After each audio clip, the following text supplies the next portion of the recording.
তেল গড়াতে বন্ধ করে তেল রাখার দরকার নেই। চাষি মরি যায় একবার যাক। তখন ধানের থোর মুখোমুখি আমাদের তখন জলের প্রয়োজন। এখন আমরা ডিজেল পাচ্ছি না, তেলের সংকট মানে প্রচুর পরিমাণের লাইন, যার কারণে আমাদের তেল পাচ্ছি না। কথা যে ফিরে আসতেছে, পরের দিন আবার যাচ্ছে, সেই জমি শুকাই গেছে, শুকাই যে পুষ্টে ধান হয়নি, ধান কাটেছে, ধান চিটে বেশি। জলের কারণে আমাদের বিচুলিও ছোট, যার কারণে বিচুলি আমরা কম দামে বেচতেছি, বিচুলি ভালো না, আমাদের সব দিক থেকে লসে ভালো।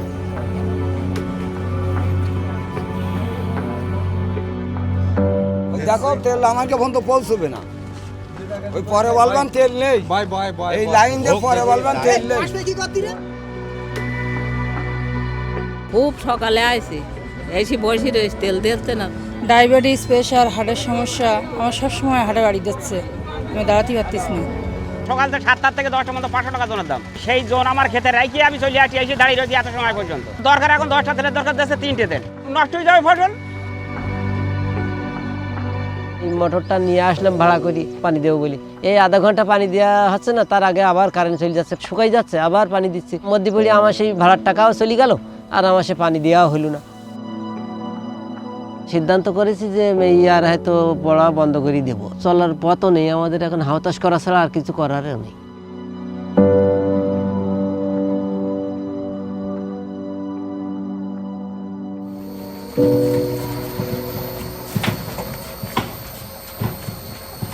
আমাদের যে গাড়িটা দেখতে পাচ্ছেন সেটা হচ্ছে একটা মোবাইল সোলার ইরিগেশন সিস্টেম, যেটাকে আমরা নাম দিয়েছি পঙ্খিরাজ। এটাকে আমরা কৃষকের একদম ক্ষেতের পাশে নিয়ে আমরা স্থাপন করতে পারি এবং সেখান থেকে সেচের ব্যবস্থা করতে পারি।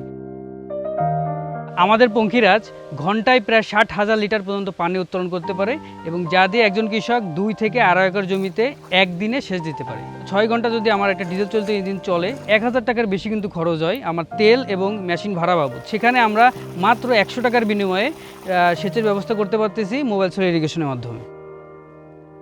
তেলের সংকট এবং বিদ্যুতের কারণে কৃষকদের প্রচলিত সেচ পদ্ধতিগুলো কিন্তু অনেকাংশে থেমে আছে, যার কারণে তারা ফসলের সেচ দিতে পারতেছে না।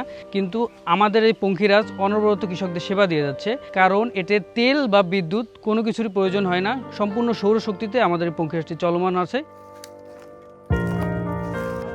আশপাশে এই যতগুলো ক্ষেত দেখতেছেন সবই কিন্তু এই সংকটের মধ্যে ছিলাম আমরা, কিন্তু আমরা 100 টাকা করে নিয়ে আমরা পানি দিছি, আশপাশে আমাদের আরও কৃষকরা পানি দিচ্ছে, পাইপের মাধ্যম দিয়ে আমরা পানি দিছি। পঙ্খিরাজের মতো এরকম হাজার হাজার পঙ্খিরাজ যদি বাংলাদেশে থাকে, তাহলে আমাদের একদিন ওই তেলের জন্য ওই বাইরের দেশে গেছে আমাদের হাত পাতা লাগবে না, আমরা খুব সুখী থাকবো।